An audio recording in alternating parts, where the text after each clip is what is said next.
جی وعلیکم السلام ورحمۃ اللہ وبرکاتہ. آپ نے سوال پوچھا کہ کوئی ہیں عورت یا لڑکی، انہوں نے نکاح کر لیا اور اس کے اندر ان کے ولی وغیرہ کی شرکت نہیں ہوئی، تو یا یعنی والد یا بھائی یا جو بھی ان کے ولی تھے، تو لیکن انہوں نے نکاح کر لیا ہے. تو اس کے بعد جو ہے وہ ان کی بعد میں کوئی معاملہ اور بھی ہو گیا، تو صلح وغیرہ ہو گئی یا پھر وہ آ گئے. تو اب کیا کریں؟ اب کیا دوبارہ نکاح کرنا پڑے گا؟ پہلے نکاح میں اگر ولی شریک نہیں ہوئے تو کیا معاملہ؟ تو بھائی بات یہ ہے کہ پہلے تو یہ چیز سمجھنی چاہیے کہ بہت سارے لوگ ایسے ہوتے ہیں جن کے ولی زندہ ہی نہیں ہوتے، ٹھیک ہے، جن کا کوئی آگے پیچھے نہیں ہوتا، تو ان کا بھی تو نکاح ولی کے بغیر ہو جاتا ہے نا، ٹھیک ہے. لیکن وہ احادیث بالکل اپنی جگہ صحیح ہیں جس کے اندر ہے کہ اگر کسی نے ولی کی اجازت کے بغیر نکاح کیا، اس کا نکاح باطل ہے یا غلط ہے. اس کا معنی جو مفہوم ہے نا، وہ اس کو سمجھنے میں سمجھ لیجئے ہمیں یہ احتیاط کرنی چاہیے کہ مثال کے طور پہ اگر کسی عورت نے ولی کے بغیر نکاح کر لیا ہے کسی وجہ سے، مثال ہے کسی کا تھا ہی نہیں، یا پھر اس کے ماں باپ جو ہے غلط جگہ پہ اس کی شادی کرانا چاہتے تھے، تو وہ جو ہے اس نے کہیں اور بھاگ کے شادی کر لی یا کوئی اور اس طرح کا معاملہ کر لیا یا کوئی بھی اس طرح کا غلط قدم اٹھا لیا جو ہمارے معاشرے کی نظر میں غلط ہوتا ہے، ٹھیک ہے، تو یا دین کی نظر میں بھی غلط ہے. تو وہ اب کیا اس نکاح کی کیا حیثیت ہے؟ اب اس کی جو ہے نا، سمجھ لیجئے قانونی حیثیت تو بالکل ٹھیک ہے، اپنی جگہ پہ ہے، ٹھیک ہے، کہ اس نے ایک نکاح کیا ہے گواہوں کی موجودگی کے اندر. اور یہ بھی حدیث کے اندر ہے باقاعدہ کہ جس کا کوئی ولی نہ ہو، اس کا ولی جو ہے اس کا سلطان یا حاکم یا جو بھی اس کا سمجھ لیجیے ہے سربراہ اس حکومت کا، وہ اس کا ولی ہوتا ہے. تو اس حوالے سے اگر ہم دیکھیں تو آج کے ماڈرن دور کے اندر جو ولی بن جاتے ہیں نا، وہ آپ کے ججز، ٹھیک ہے، جن کو حکومت نے لگایا ہوتا ہے، ججز یا اور اس طرح کے وکلاء یا اس طرح کے اور لوگ جن کو حکومت کی طرف سے ولی بننے کی اجازت مل جاتی ہے، تو وہ پھر ایسی عورت کے یا لڑکی کے ولی جو ہیں وہ کنسیڈر ہو جاتے ہیں جو کہ اس کا نکاح کروا رہے ہوتے ہیں، ٹھیک ہے، کسی لڑکے کے ساتھ، ٹھیک ہے، اور گواہوں کی موجودگی میں بھی کروا رہے ہوتے ہیں. تو اس لیے پھر ہم ایسے نکاح کو جس کے اندر اس طریقے سے اسٹیٹ یا حکومت یا ادھر کا قانون جو ہے وہ ولی بن جائے، تو پھر ہم ایسے نکاح کو سمجھ لیجئے اس کے اوپر حرام کاری کا فتویٰ نہیں لگا سکتے، ٹھیک ہے. تو اس لیے ان کو تجدید نکاح کرنے کی یا پھر جو ہے دوبارہ سے نکاح کرنے کی یا اس طرح کے معاملے کی کوئی بھی ویسے ضرورت نہیں ہے.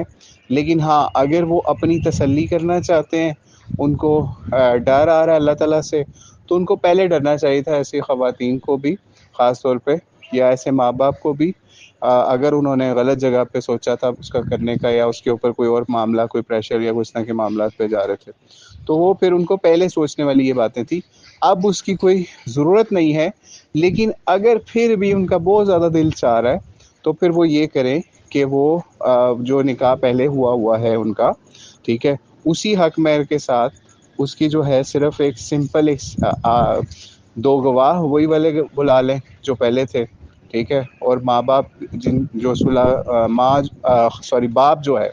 ٹھیک ہے، جو اس کا ولی ہے، جو یہ چاہ رہا ہے کہ اگر نکاح دوبارہ ہو جائے تو زیادہ بہتر ہے، تو وہ بھی آ جائے، ٹھیک ہے، لڑکے والے بھی آ جائیں صلح صفائی کے ساتھ. ان کا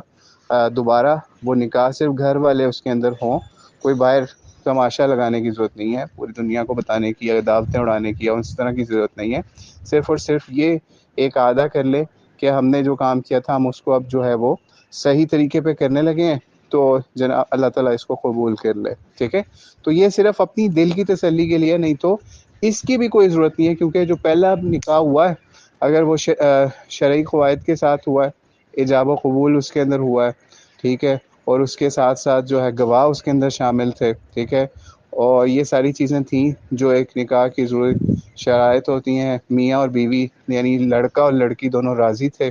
اس نکاح کے اوپر. تو یہ اگر چیزیں ہیں تو پھر ان کو نکاح دوبارہ کرنے کی ضرورت نہیں ہے. لیکن اپنی تسلی کے لیے یا اپنے آپ کو اس سیٹسفیکشن کے لیے کہ ہمارا رشتہ حلال کا ہی ہے، ان کو اگر ٹینشن ہے تو پھر وہ اس طرح کی چھوٹی سی تقریب اپنے اندر ہی، خاندان کے اندر ہی کر لیں، بند کمروں کے اندر، تاکہ اس سے کوئی اور مزید فتنہ یا کوئی معاملہ نہ پڑے. کیونکہ اگر آپ نے یہ تقریب بھی کی اس طرح کی اور مشہور آپ کا خاندان میں ہو جائے گا کہ مثال ہے اگر وہ یہ آپ تقریب دوبارہ جو کر رہے ہیں وہ مہینے بعد کر رہے ہیں، سال بعد کر رہے ہیں، تو تو لوگوں نے مشہور کر دینا یہ تو پہلے جو ہوا ہے سارا وہ حرام والا کام ہوا ہے، ٹھیک ہے۔ اس طرح کی تقریب کرنے کا یا اس طرح کی ریپیٹیشن کرنے کا اور مسئلے خراب بھی ہو سکتے ہیں، یا پھر اگر ان کا بچہ جو ہے وہ اس عرصے کے دوران ہو گیا یا پھر ہونے والا ہے یا کوئی بھی معاملہ، اس کے اوپر بھی لوگوں نے نئے فتوے لگا دے، تو لوگوں کے منہ آپ بند نہیں کروا سکتے۔ اگر آپ کو لوگوں کی پرواہ تھی یا کوئی ایسا معاملہ تھا یا شریعت کا آپ کو کچھ پاس تھا، تو آپ کو چاہیے تھا آپ یہ کام پہلے کرتے۔ یہ چیزیں ساری پہلے سوچنے والی ہوتی ہیں، تو اس لیے کوشش یہی کرنی چاہیے لوگوں کو، لڑکے لڑکی کو جو خود کو مسلمان کہتے ہیں، وہ نکاح اور طلاق کے مسائل پہلے پڑھیں، سمجھیں، اور سنت طریقہ اس کا سمجھیں، پڑھیں، احادیث ہر چیز قرآن پاک اس حوالے سے پڑھیں، پھر اس کے بعد نکاح یا طلاق کے موضوع کے اوپر بات کریں یا جائیں۔ اس سے پہلے نہیں تو ان کے لیے رسوائی ہوگی زمانے کے اندر بھی، اور اپنی نظروں کے اندر خود بھی وہ رسوا ہوتے ہوئے اپنے آپ کو حلال کی بجائے حرام رشتہ سمجھنے پہ پھر ان کو شیطان بھی مجبور کرے گا مختلف چیزوں سے، اور یا وہ خود ہی بھی ان کا نفس ان کو اس پہ ملامت کرنا شروع کر دے گا۔ تو اس لیے پہلے یہ چیزیں سوچنے والی ہوتی ہیں۔ تو اللہ تعالیٰ سے دعا ہے اللہ تعالیٰ ہماری بہن بیٹیوں کو اس حوالے سے ہدایت عطا فرمائے کہ وہ یہی کوشش کریں کہ وہ جو ماں باپ جنہوں نے ان کو پیدا کیا اور انہوں نے ان کی تربیت کی، وہ ان کے لیے حق میں کوئی بہتر ہی سوچیں گے۔ زبردستی تو وہ اس کا نکاح کسی غلط جگہ پہ کروا بھی نہیں سکتے۔